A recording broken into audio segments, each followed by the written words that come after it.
times more likely are you to quit smoking if you have support from a loved one than if you try on your own? The answer is 4 times.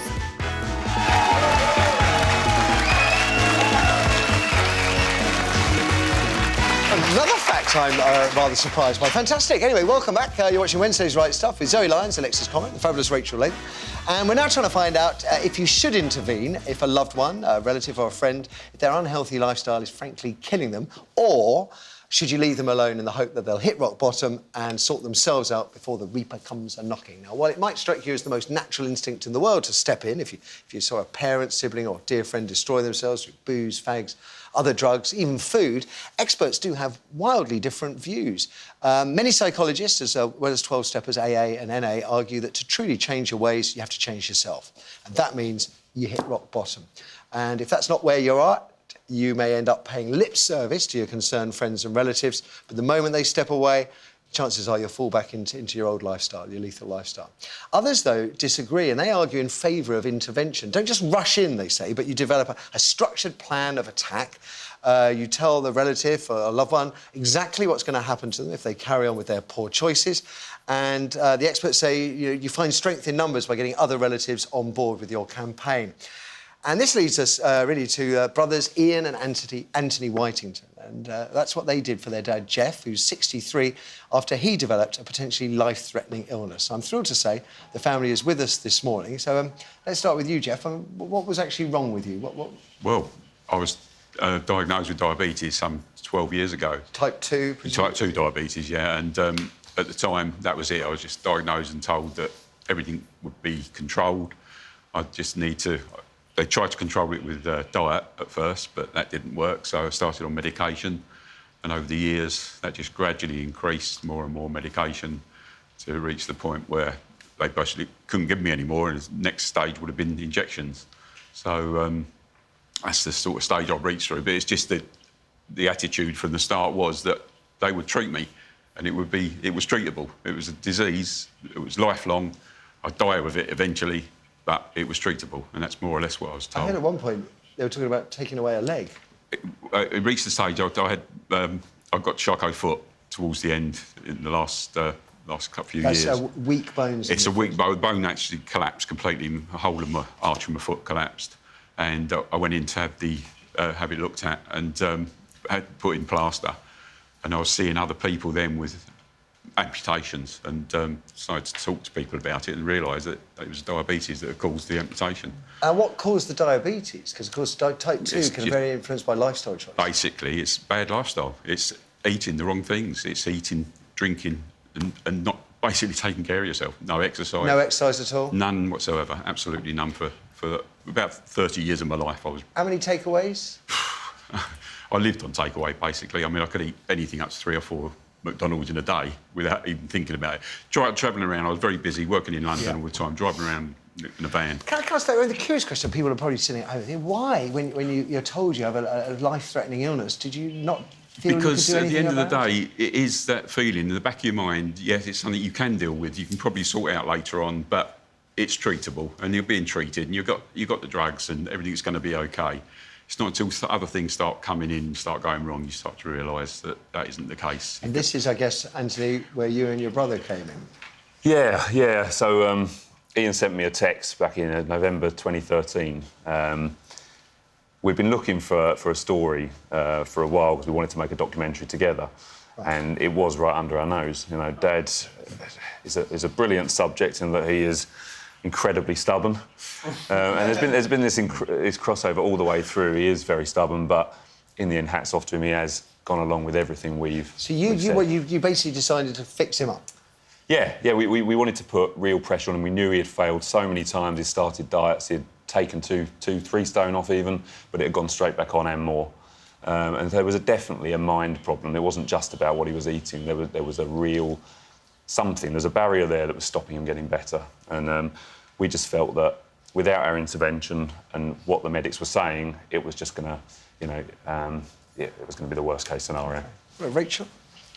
My granddad had diabetes, so I know it's a very sensitive subject. But Ian, how did you bring the subject up with your dad?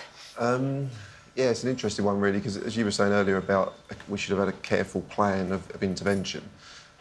We didn't really. We just kind of went in and bulldozed it. But I think that was the thing, because he was so gripped by, you know, the fast food takeaways. He loved it so much that we had to really kind of get in there. And he was also suffering a bit of depression at the time as well. He was really quite depressed. So when you say get in there, what does that mean? Well, we just basically said, right, we've got a camera, we're going to film you, and we're going to get you better. Simple as that. So there was no sort of beating about the bush. It was like no choice in the issue. When we started, we didn't really know what we were doing. To be honest, you know, it's been a gradual learning process for all of us, and we've all got fitter through it as well. Can I be? I'll be really cheeky here. How did he react here? I want to hear your version. I'm going to ask you the same question, Joe. So when you first told him, right, we were on your case. Yeah, I mean, he reacted really well, actually. I mean, he did. It was almost like he realised there was a way out, because we were going to help him, so he didn't feel alone anymore in it. I think, although, you know, all his family were always giving him support, he wasn't asking for the help. And my dad never did that. He never asked for the help. So we kind of, by taking control of the situation, it gave him that support. Okay. And Jeff, what would you say? I mean, that must have been. I mean, we talk about some of the addiction organisations say you hit rock bottom. Mm-hmm. Was that close to a rock bottom, having your kids turn around to you and say, we're going to sort you out? At that stage, I'd actually told them about the possible amputation of the foot, and I think really, you know, I had reached that point of thinking, well, that's it, you know. Once that's done, I'd read up on it. Anybody who'd had amputation, they didn't live very much longer after that. So as far as I was concerned, that was the end. So it wasn't until they jumped in and started to push me around and you know, get me started on things that I realised this could be. And even at the beginning, I thought, right, I'll go along with it. There's no way. The first word was, you're going to ride a 100-mile bike ride the following August. Well, that was in, so we said that beginning of January 2013. We didn't ask the permission, we just booked him on it. So we had a goal. We'd started, he was probably up to about 5 miles. I shouldn't laugh at it. Don't ask permission. No. Alexis, something from you. OK, so you've done the intervention. You said, Dad, we're going to film you. No choice in the matter. How did the first training session go? Yeah, it was really, initially, it was quite worrying for us, because we were thinking, is he healthy enough to be doing it? Because he has got heart problems as well, he's got atrial fibrillation. So it was a bit of a worry, but it was a lot of heavy breathing and a lot of struggling with it. But he did, you know, he got involved and did it, and I think, you know, gradually saw him evolve. A bit. We probably, in hindsight, looking back, you know, we were doing it out in the middle of the countryside, no one to help us. Yeah. If anything went wrong, probably should have gone to the gym or something. But it was really just, you know, that initial, we've got to do something. The thing is, all the info he was getting at the time, and no criticism to the NHS, because I think there's a lot of confusion out there as well, but all the criticism, everything that was coming out was, it's progressive, it's lifelong, it's negative. Yes, you're on 4 metformin pills at the moment, but you're going to be on more potentially in the future, not less. You would potentially be looking at insulin injections. It was negative, negative, negative, and we just felt we weren't prepared to accept that. And so it was finding another way, and it was deluded, it was delusional. Yeah. You know, we were saying, it can be done, it can be done, it can be done. We wouldn't accept no for an answer, and we didn't know. Well, as the people at home may have figured out, Ian and Anthony decided to film Project Fix Dad to track Jeff's progress, which got off, as you've probably gathered, to quite a slow start. I love cooking. No, but that is ridiculous. You've got to understand, in order to take control of your health, you need to understand the cooking. She'll cook what I need to have cooked, but I won't be doing the cooking. No, but that's ridiculous. Why? Because I don't enjoy cooking. You do, though. I don't enjoy it. You do. If you I don't enjoy cooking. It's no good telling me I do, because I don't. You do. I've seen you do it, and you enjoy it. I don't. You got me so stressed out now. You should have seen me yesterday when I was running around like an idiot trying to get all this lovely stuff together. You're always 100 miles an hour. You just got to calm down. Look who's talking.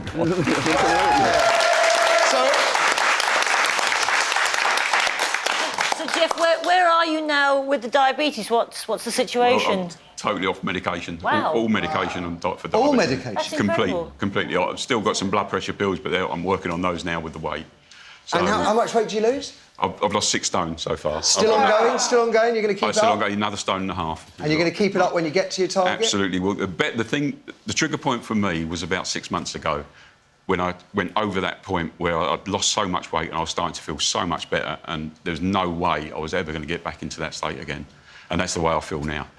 Tell you what, I've still got the help there. I've still got Well, I mean, I was going to say, it's fascinating. It's also a very inspirational story, and I can't thank you enough for sharing it. Stay with us, because after the break, it's over to you. I want to know if you've done the same. Would you intervene and get a loved one to sort their life out? 0207 173 5555, the number of your stories. Did you get your way, or were your good intentions rejected? Your calls and nothing else. After one last quick. What percentage of alcoholics say they'd have got help sooner if a family member had intervened? Is it 21, 31 or 41%? Find out after this short break.